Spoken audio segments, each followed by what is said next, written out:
Bonjour à tous, et bienvenue à notre revue de l'actualité béninoise. Aujourd'hui, nous plongeons dans les titres brûlants du Bénin. Découvrez les derniers développements politiques, économiques et sociaux qui façonnent la nation.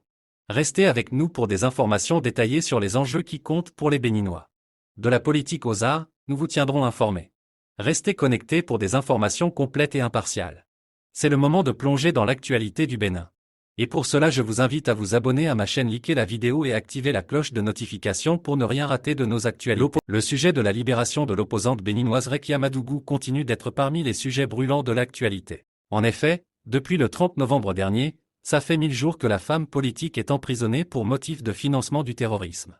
Concernant cette question, le président de la République, Patrice Talon, a refusé d'accorder une grâce à l'opposante. Il l'avait indiqué lors de la visite d'une délégation du parti d'opposition, les démocrates, LD, conduite par l'ex-chef de l'État Boni Yayi, à la présidence. Des propos jugés graves.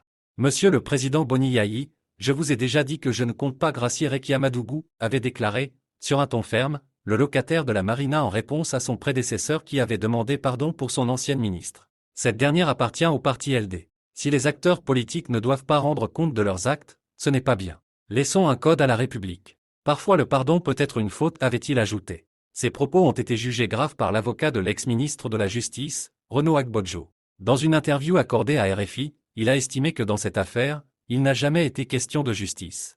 C'est M. Patrice Talon lui-même qui a déclaré qu'il n'entendait pas libérer Mme Rekia Madougou et donc qu'il n'entendait pas mettre à exécution l'avis du GTDA. C'est une grave déclaration qui peut avoir des conséquences à terme sur la crédibilité du Bénin relativement à ses engagements internationaux, a-t-il ajouté. Pour lui, l'élection présidentielle de 2021 n'est plus d'actualité. Il a par ailleurs invité Patrice Talon à dépasser ses renseignements à l'égard d'opposants politiques. Pour rappel, les propos de Patrice Talon avaient également déçu Éric Oundété, premier vice-président du parti LD. Au cours d'une conférence de presse, suite à la rencontre avec le chef de l'État, il a déclaré que les dires du président ont attristé ladite délégation. Insistant sur le fait que Boni Yayi a conduit ce plaidoyer pour que le président considère le pardon demandé, il avait déclaré que le président de la République ne l'a pas compris tel que nous le souhaitons.